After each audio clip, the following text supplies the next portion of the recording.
Hello friends, இந்த வீடியோவில் நாம் ஒரு புது இன்ட்ரெஸ்டிங்கான ஒரு டாபிக் பார்க்க போகிறோம். என்ன அப்படின்னு கேட்டிங்கன்னா, goods and service tax GST network.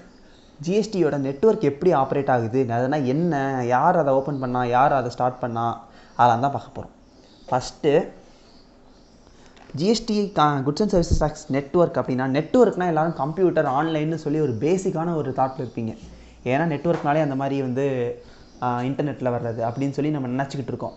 ஆனால் நெட்வொர்க்னால் அப்படி கிடையாது. நெட்வொர்க் அப்படிங்கிறதே ஒரு கம்பெனியாக கூட இருக்கலாம்ல. அதுதான் இங்கே நமக்கு ஜிஎஸ்டிஎன். ஜிஎஸ்டிஎன் அப்படிங்கிறது நெட்வொர்க்காக இருந்தாலும் அது ஒரு கம்பெனி. கம்பெனினா என்னென்னு எல்லாருக்குமே தெரியும். என்ன கம்பெனி அப்படின்னு கேட்டிங்கன்னா, செக்ஷன் 8 கம்பெனி. செக்ஷன் 8 கம்பெனி அப்படிங்கிறதும் என்ன நம்ம லாவில் படிச்சிருப்போம். அந்த செக்ஷன் 8 கம்பெனி ஆஃப் 2013 அதுதான் நம்ம ஜிஎஸ்டி நெட்வொர்க். அது ஒரு கம்பெனி. என்ன கம்பெனினா செக்ஷன் 8 கம்பெனி. அதோட அப்ஜெக்டிவ் என்ன அப்படின்னு பார்த்தீங்கன்னா, ஜிஎஸ்டி சென்ட்ரலுக்கு மட்டுமோ இல்லை ஸ்டேட்டுக்கு மட்டுமோ போகக்கூடிய டேக்ஸ் கிடையாது. Both central and tax, state government ரெண்டு பேருக்குமே போக வேண்டிய ஒரு டேக்ஸு. ஸோ நமக்கு ஜிஎஸ்டி நெட்வொர்க்கும் பார்த்தீங்கன்னா சென்ட்ரலோடதாகவும் இருக்க முடியாது, ஸ்டேட்டோடதாகவும் இருக்க முடியாது. அதனால அது ஒரு ஐடி இன்ஃப்ராஸ்ட்ரக்சர் இருக்கும்ல, அதுக்குன்னு கம்பெனிங்கிற போது அதுக்குன்னு ஒரு பில்டிங் இருக்கும். அந்த பில்டிங் ரெண்டு பேருக்கும் பொதுவானது. அதனால் ஜிஎஸ்டி நெட்வொர்க்குங்கிறது central government and state government ரெண்டுக்குமே பொதுவான ஒரு நெட்வொர்க். லிங்கேஜ், இது லிங்கேஜ் அப்படின்னா என்னென்னா, இந்த ஜிஎஸ்டி நெட்வொர்க் எதை லிங்க் பண்ணுது அப்படின்னு நிறைய டவுட்ஸ் வருமா? அந்த ஜிஎஸ்டி நெட்வொர்க் மூலமாக தான் நம்ம ஜிஎஸ்டி போர்ட்டல் அப்படின்னு சொல்லி ஒரு 2 லிங்க் நம்ம ஆரம்பத்தில் பார்த்தோம், இன்ட்ரோடக்ஷனில் பார்த்தோம். www.gov.in அண்டு www.eWaybill.in அப்படிங்கிற மாதிரி 2 வெப்சைட் பார்த்தோம்.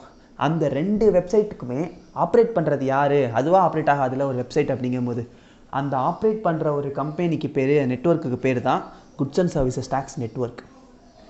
எதை லிங்க் பண்ணுதுன்னு பார்த்தீங்கன்னா, state government and central government. First state கவர்மெண்ட்டோட டேக்ஸ் டிபார்ட்மெண்ட் இருக்குது, அப்புறம் சென்ட்ரல் கவர்மெண்ட்டோட டேக்ஸ் டிபார்ட்மெண்ட் இருக்குது.